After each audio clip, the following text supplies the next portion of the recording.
अस्सलाम वालेकुम प्यारे बच्चों बड़े जंगल में सब जानवर बड़े ही प्यार से रहते थे, जैसे कि एक ही खानदान से हों। इसकी वजह जंगल का महाराज शेर था। वो सबके साथ मिलजुल कर रहता था। इस जंगल में बहुत से चूहों के साथ एक चूहा गोलू भी रहता था। ये चूहा बाकी के चूहों से थोड़ा अलग था।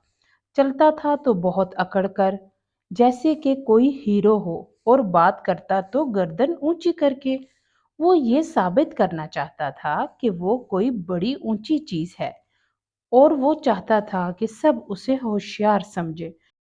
रास्ते में उसे जब खरगोश मिला, उससे पूछने लगा, क्यों गोलू, पैर पटक पटक कर कहाँ जा रहे हो? फिर चूहा कहने लगा, अरे मैंने तुम्हें कितनी दफा बताया है, मेरा नाम गोलू नहीं, होशियार बाबू बोला करो मुझे। खरगोश उसे कहने लगा, लेकिन यार तुम्हारे माँ बाप ने तो तुम्हारा नाम गोलू ही रखा है। चूहे ने बड़े नखरे से कहा, लेकिन मेरे अंदर जो खूबी है, उसी खूबी से मेरा नाम होना चाहिए, जैसे कि मैं एक होशियार चूहा हूँ। खरगोश एक बार फिर हंसा और कहने लगा, तुम्हें ऐसा क्यों लगा कि तुम ही होशियार हो, बाकी सब बेवकूफ हैं? फिर चूहे ने जवाब दिया, पता नहीं, लेकिन मुझे ये एहसास होता है कि मैं एक बहुत समझदार और होशियार हूँ। फिर खरगोश ने उसको कहा, ठीक है होशियार बाबू, अपना ख्याल रखना। जो ज्यादा चालाक और होशियार बनते हैं, वही जमाने से मार भी खाते हैं। ये कहकर बच्चों खरगोश वहां से चला गया। और फिर गोलू सोचने लगा, कुछ तो ऐसा करना पड़ेगा कि सब मुझे होशियार समझने लगे। चलो चलता हूँ, हो सकता है आगे जाकर अपनी होशियारी दिखाने का कोई मौका मिल ही जाए।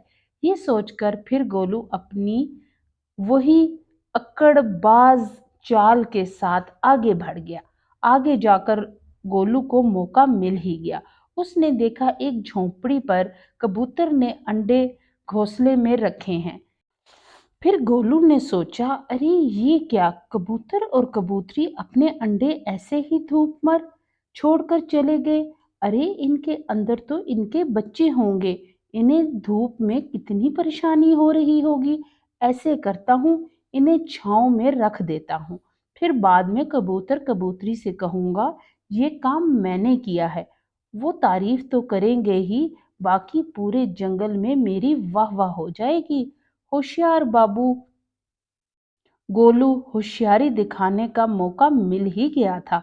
गोलू जैसे ही आगे बढ़कर घोंसले को छूने ही वाला था, तो बूढ़े बैल ने उसे देख लिया और वो जोर से चीखा, ओए बेवकूफ, तू ये क्या कर रहा है? तुझे ये भी नहीं पता कि अगर कोई और परिंदों के अंडों को हाथ लगाए तो वो फिर इनमें से बच्चों को नहीं निकालते, वो इन अंडों को गिरा देते हैं या तोड़ देते हैं। फिर गोलू घबरा गया और कहने लगा, अरे ये मैं क्या करने वाला था, माफ करना चाचा, मुझे पता नहीं था। फिर बैल ने कहा, तुम अपनी होशियारी दिखाने से बाज नहीं आओगे, तुम्हें कितनी बार समझाया है, अभी जाकर तुम्हारी माँ को तुम्हारी शिकायत करता हूँ।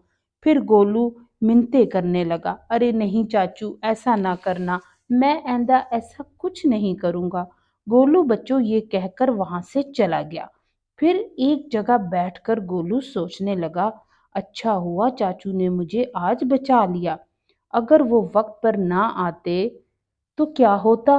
चलो कोई बात नहीं, गलती तो सबसे हो ही जाती है, इसका मतलब ये तो नहीं कि मैं होशियार नहीं हूँ। चलो कभी ना कभी तो मौका मिल ही जाएगा अपनी होशियारी दिखाने का। चलो यहाँ से चलता हूँ।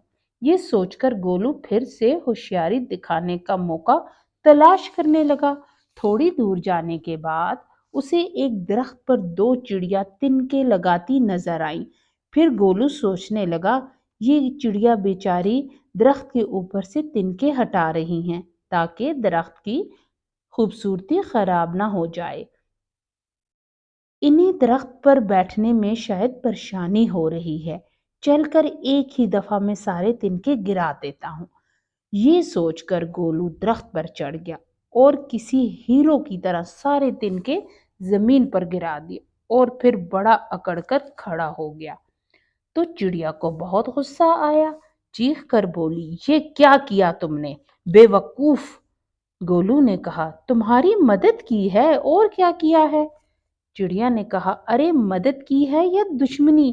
اتنی محنت سے ہم یہاں اپنا گھونسلہ بنا رہے تھے، ابھی جا کر تمہاری ماں کو تمہاری شکایت کرتی ہوں۔ یہ کہہ کر بچوں چڑیا اور چڑا دونوں اڑ پڑے۔ گولو گھبرا گیا کہ اب کیا ہوگا، لیکن تھوڑی دیر بعد ہی گولو نے خود کو سمجھانا شروع کر دیا، کوئی بات نہیں، ابھی بہت دن باقی ہے، آگے چل کر اپنی ہوشیاری دکھاتا ہوں۔ گولو جنگل میں آگے بڑھ گیا۔ اچانک سے آسمان پر کالے بادل چھا گئے اور بارش ہونے لگی۔ گولو کو بارش بڑی پسند تھی، وہ اس بارش میں چھما چھم نہانے لگا۔ اچانک گولو کی نظر خرگوش کے بل پر پڑی۔ اس نے سوچا، اپنی ہوشیاری دکھانے کا پھر سے ایک موقع ملا ہے، ایسے کرتا ہوں، خرگوش کے بل کا منہ بند کر دیتا ہوں، یہ نہ ہو کہ اس میں بارش کا پانی چلا جائے، اگر بل میں پانی چلا گیا تو خرگوشوں کو پریشانی ہوگی۔ یہ سوچ کر گولو نے اپنے پیروں سے بل کے اوپر مٹی پھینکنا شروع کر دی۔ پھر وہاں سے خرگوش باہر آئے اور کہنے لگے، ارے بے وقوف، اگر بل بند کر دیا تو ہمیں ہوا کہاں سے لگے گی؟ لگتا ہے تم ہمارے دشمن ہو، ارے اسے مارو۔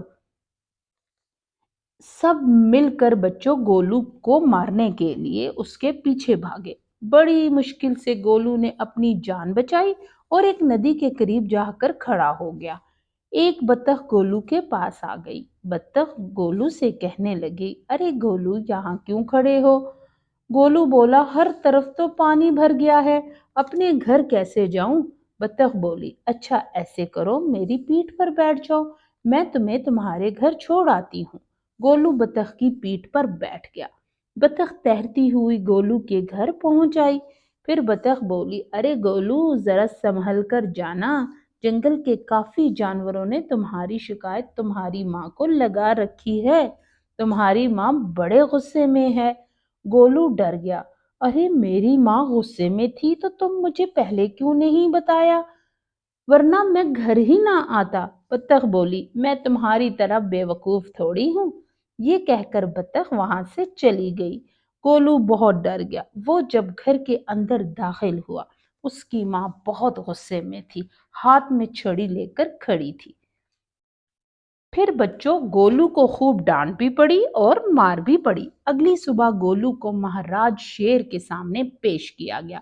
سب کی شکایتیں سننے کے بعد مہاراج شیر بولے، ساری باتیں سننے کے بعد یہ تو پتہ چلا ہے کہ گولو کے دل میں کوئی کھوٹ نہیں تھی، لیکن اس کے اندر ایک بیماری ہے کہ یہ اپنے آپ کو بڑا ہوشیار سمجھتا ہے، اس کی سزا تو اس کو دینی ہی پڑے گی۔ ہاں گولو میاں، آج سے میں تمہارا نام بے وقوف گولو رکھتا ہوں، اور اس ہفتے تم نے اپنے گھر سے بالکل نہیں نکلنا، اس کی تمہیں قطعاً اجازت نہیں۔ سب جانور اس سزا پر راضی تھے۔ گولو کو اس بات پر بہت افسوس تھا کہ اس کا نام بے وقوف گولو کیوں رکھا گیا۔ کاش میں اپنے ماں باپ کی بات مانتا تو آج یہ شرمندگی نہ اٹھانی پڑتی۔ تو پیارے بچوں، ملیں گے اگلی نئی کہانی میں۔ میرے چینل کو سبسکرائب کر دیجیے گا۔ اللہ حافظ۔